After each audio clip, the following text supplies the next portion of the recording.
Vous l'avez vu quasiment tous les jours. Bon.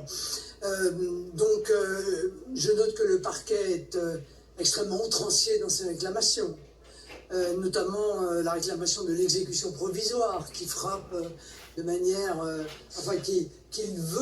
dont il veut frapper l'ensemble de ceux qui sont poursuivis, y compris des assistants qui, par ailleurs, pour certains, n'ont jamais eu aucune responsabilité politique.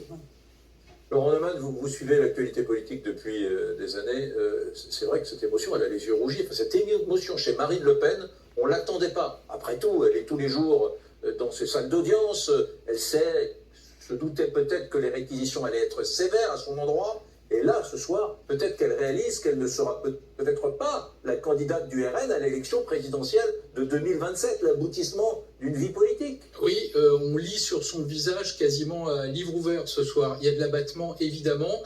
Je le répète, ce sont des réquisitions, ça n'est pas la décision.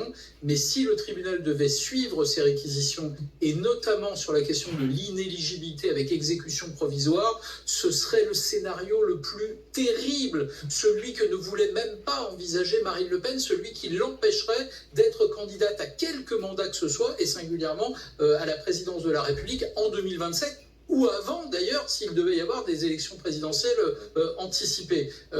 Évidemment, tout ça est extrêmement lourd, mais il faut le redire, il va y avoir le tribunal qui va... D'abord, il va y avoir la défense qui va présenter sa thèse et qui va avoir encore l'occasion de répondre aux réquisitions du parquet, puis le tribunal se retirera avant d'annoncer sa décision. Et je le répète, si l'inéligibilité devait être maintenue avec exécution provisoire, elle aurait encore une voie de recours en sollicitant le président du tribunal pour faire annuler cette exécution provisoire. Exécution provisoire, ça veut dire que même s'il y a appel, l'appel n'est plus suspensif et donc elle ne peut pas jouer sur les délais en imaginant que l'appel interviendrait après l'élection présidentielle et donc elle serait libre de se présenter. Donc ce scénario présenté par le parquet ce soir, c'est le pire scénario politique qu'elle pouvait envisager.